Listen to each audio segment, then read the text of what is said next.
Joining us right now on the Squawk Newsline to try to understand what's happening here, Peter Bookvar, Chief Investment Officer, I should say, at Bleakley Financial Group, also a CNBC contributor. Make some sense of this for us, Peter. What do you think is really happening with the banks in Europe? Because that seems to be the problem, at least of this morning at the moment. Damaged by the SVB news. It's just, let's shoot first and then figure out things later.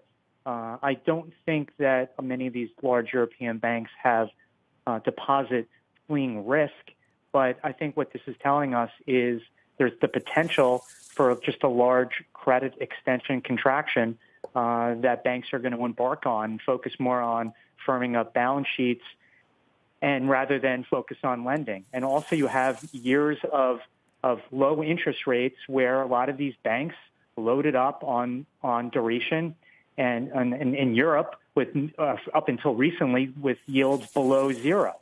So there's a lot of toxic stuff in terms of mark to market, not in terms of where they'll end up insuring and getting principal back.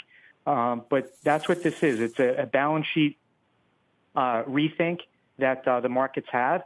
And also you have to wonder with a lot of these banks if they're going to have to start going out and raising equity. Well, that's going to dilute shareholders. So I want to make an important point that I'm less concerned about another SVB bank run, but I think investors, at least equity holders, need to be worried about what the loan story is looking like and what potential dilution lies ahead.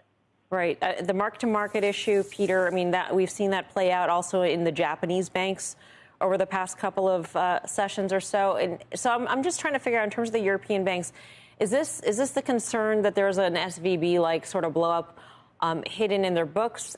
And or what does this have to do with the Credit Suisse situation in particular, where not only did it delay its annual report, but now it's saying that it may not be reliable and that, you know, the current financial statements are fair, but you know, they can't vouch for them.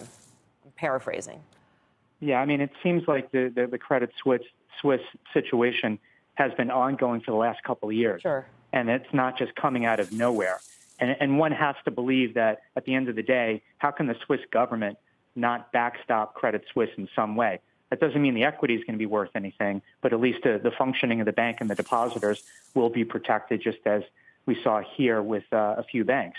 I think broadly speaking, I think the European governments, if push comes to shove, will do the same in terms of the depositors. And that's why I don't think that is the risk going forward. I think this is going to be more of a balance sheet fix, a workaround with all these sovereign bonds. I mean, that's the irony of this whole thing. It was owning sovereign bonds that you will get your principal back that has caused this sort of havoc in a lot of the bank equities.